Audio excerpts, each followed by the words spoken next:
대통령이 내놓은 해경 해체와 국가안전처 신설이라는 대책을 놓고 정치권의 평가가 엇갈렸습니다. 여당은 인식과 발상의 대전환이라고 추켜 세웠지만 야권에서는 자극적이다, 땜질식이다라는 평가를 내놨습니다. 오늘 정치권 소식 김진희 PD 연결해서 알아보도록 하죠. 김진희 PD. 네, 김진희입니다. 네, 대통령의 대국민 담화에 대한 여야 평가 구체적으로 전해주시죠. 야권에서는 대통령이 내놓은 해경 해체, 국가재난안전처 신설 등이 적절한 대책이 아니라는 부정적 반응과 함께 특검 도입 등을 통한 진상규명을 강조하는 의견이 나왔습니다. 새정치민주연합 박광온 대변인은 참사의 총체적 책임에서 자유로울 수 없는 청와대가 내각의 책임을 언급하지 않았다며 해경 해체는 지극히 자극적인 처방이라고 지적했습니다. 정의당은 국가재난안전처 신설이 땜질식 대책일 수 있다면서 진상조사가 우선돼야 한다고 밝혔습니다. 대통령은 오늘 담화에서 정부 조직의 일부 개편을 해법으로 제시하셨습니다.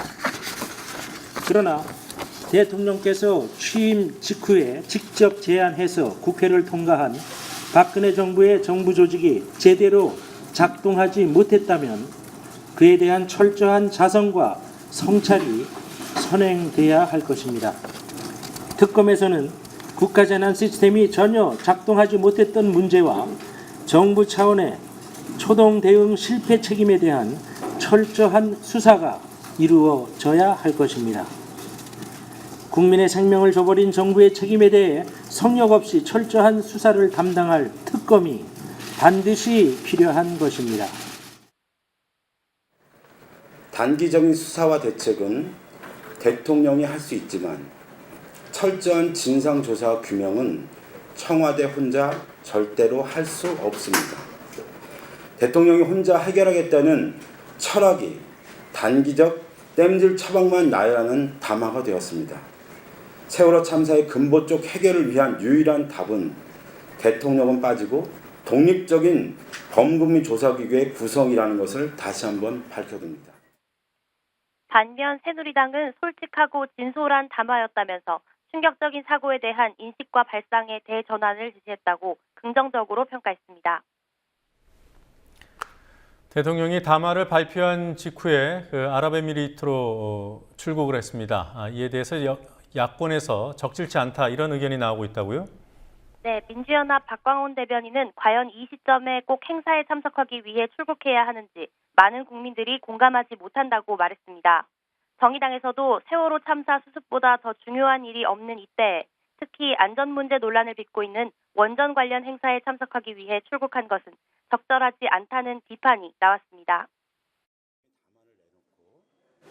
국민들의 목소리를 듣고 특히 이제 유가족 실종자 가족들의 목소리를 들어야 될 굉장히 중요한 시기에 이 문제보다 급한 문제가 없을 텐데 출국하는 것은 적절치 못한 처사라고 생각이 들고 특히 세월호라고 하는 사건이 안전과 관련된 굉장히 중요한 문제인데 이 원전이라고 하는 것은 굉장히 중요한 안전과 관련돼서 지금 아직도 여전히 문제가 되는 것인데 이것을 위해서 출국한다고 하는 것은 대통령이 어떠한 이 문제에 대한 책임을 지는 것인지에 대한 불분명하다는 생각이 들고 적절치 못하고 옳지 않은 처사라고 생각합니다. 네, 정치평론가들은 오늘 담화를 어떻게 분석하던가요? 대통령이 최종 책임은 본인에게 있다고 언급한 것에 대해서는 긍정적 평가를 내렸습니다. 하지만 해경 해체에 대해서는 아직 수색 작업이 완전히 끝나지 않은 상황에서 성급한 조치라는 지적이 나왔습니다.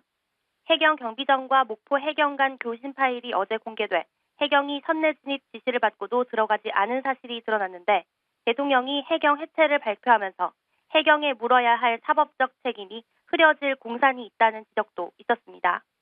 시사평론가 김종배 씨는 대통령이 국회와 국가안전처가 할 일을 제안만 하는 데 그쳤다면서 적절한 사과로 보기 힘들다고 말했습니다. 지금 본인이 그러니까 최종 책임자로서 사과를 한 거잖아요. 최종 책임자로서 그에 걸맞는 본인부터 할 수 있는 걸 내놔야 돼요. 본인부터 할 수 있는 걸. 근데 그런 것들은 뒤로 쏙 빼고 주로 그래서 공직자윤리법이라든지 정부조직법이라든지 대부분이 국회로 공을 넘겼어요. 입법이 필요한 것들을 쭉 제안을 그러니까 나열을 하면서 책임지면서 내가 이걸 하겠다라고 하는 다짐이 아니라 거의 대부분이 제안이라는 거예요. 과연 이게 적절한 사과라고 볼 수 있는 건지는 저는 좀 그렇게 보기는 좀 힘들 것 같아요. 네, 청와대 KBS 보도 개입 파문이 KBS 기자 PD들의 사장 출근 저지와 제작 거부로까지 이어졌습니다. 정치권에서는 이 문제에 대해서 어떤 반응들이 나오고 있습니까? 민주연합 김한길 대표는 KBS가 정권의 방송이었던 것이 탄로났다고 말했습니다. 민주연합 측에서는 청와대가 KBS 보도 통제 사태에 눈을 감고 있다고 강하게 비판했습니다. 청와대의 보도 개입 파문이 불거져 KBS 문제는 세월호 사건의 중요한 부분이 됐다면서 지난주 3차례 열렸지만 공전 상태로 끝난 국회 상임위 미방위를 제대로 열어야 한다는 주장도 나왔습니다.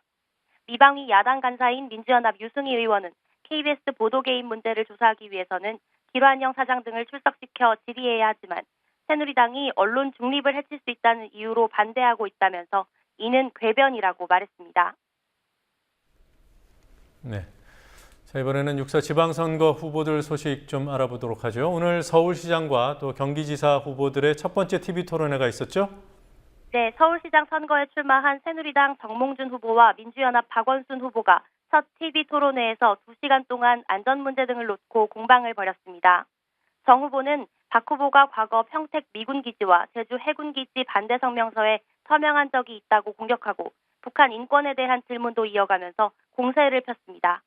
이에 박원순 후보는 정 후보가 철진한 색깔론을 들고 나왔다면서 상대방에 대한 예의가 있어야 한다고 반격했습니다.